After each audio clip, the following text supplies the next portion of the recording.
Welcome to A&M Education, College of Creativity and Technology. Today, in this session, we are going to discuss on the topic evolution and generation of computers. First, let us discuss about evolution of computers. In the early years, before the computer was invented, there were several inventions of counting machine. In the beginning, when the task was simply counting or adding, people used either their fingers or pebbles along lines in the sand.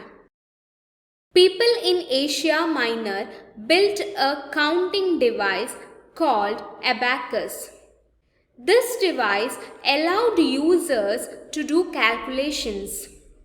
The abacus was simple to operate and was used worldwide for centuries.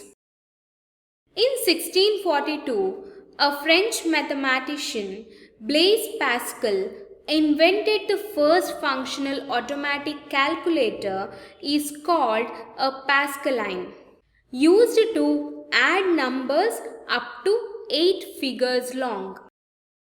In 1694, a German mathematician, Gottfried Wilhelm von Leibniz, extended Pascal's design to perform multiplication, division, and to find square root. This machine is known as stepped reckoner. Charles Babbage, in 1822, he proposed a machine to perform differential equations called a difference engine. In 1946, John Eckert and John Mauchly of the Moore School of Engineering at the University of Pennsylvania developed the electronic numerical integrator and calculator, that is ENIAC. This computer used electronic vacuum tubes to make the internal parts of the computer. Later on, Eckert and Mauchly also proposed the development of the electronic discrete variable automatic computer, that is EDVAC. It was the first electronic computer to use the stored program concept introduced by John von Neumann. In 1949, at the Cambridge University, a team headed by Maurice Wilkes developed the electronic delay storage automatic calculator, that is EDSAC. The Eckert-Mauchly Corporation manufactured the Universal Automatic Computer, that is UNIVAC, in 1951, and its implementation marked the real beginning of the computer era.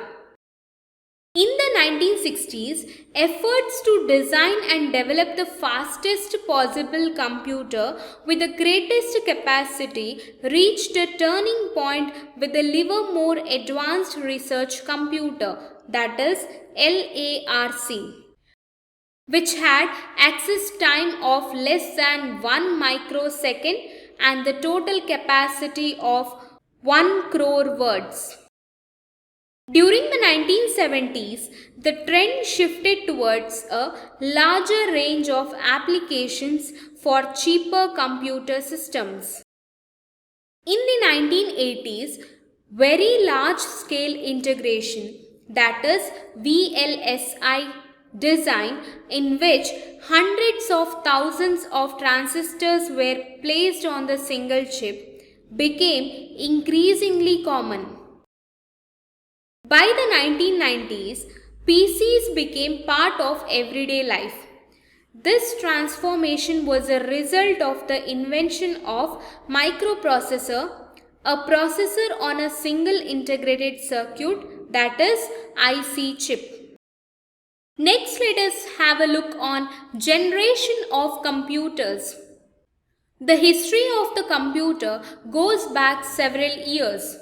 There are 5 generations of computers. Each each generation is defined several technological advances which change the functionality of computers. This result is more compact, powerful, robust systems which are less expensive. First generation computer.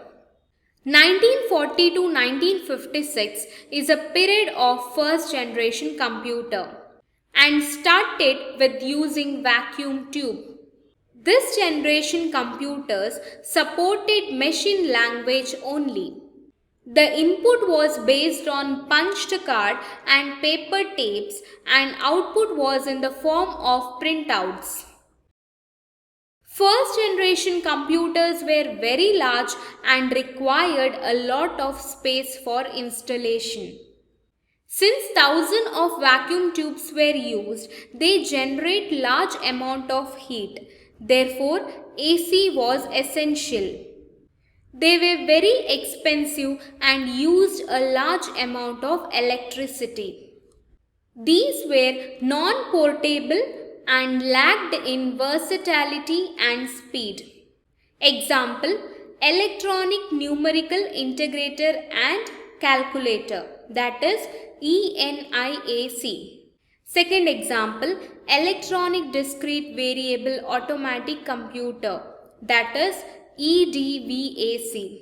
Lastly, universal variable automatic computer, that is UNIVAC.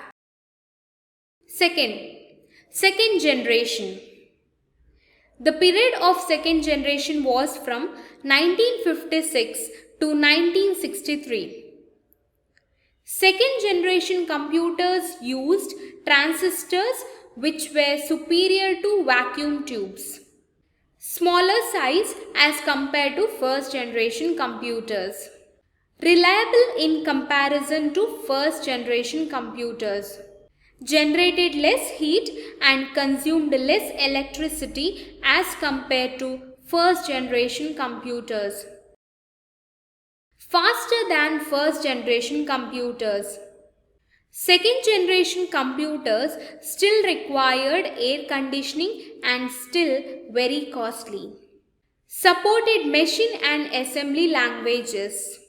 Example, PDP-8, IBM 1401 and IBM 7090.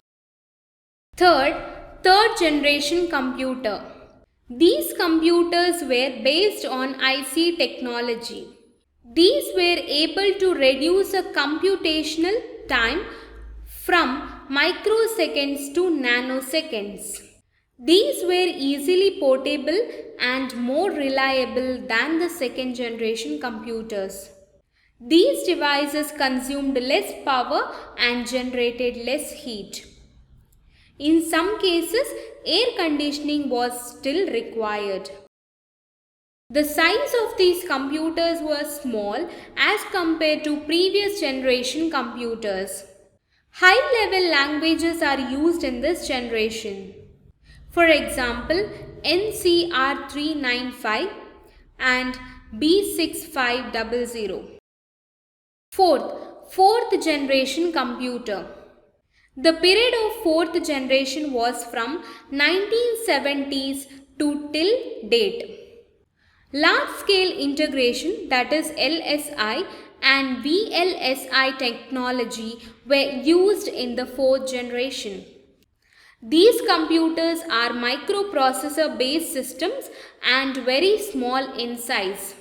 These are the cheapest among all the other generation computers. These are portable and quite reliable. These machines generate negligible amount of heat, hence do not require air conditioning. Hardware failure is negligible, so minimum maintenance is required. The production cost is very low.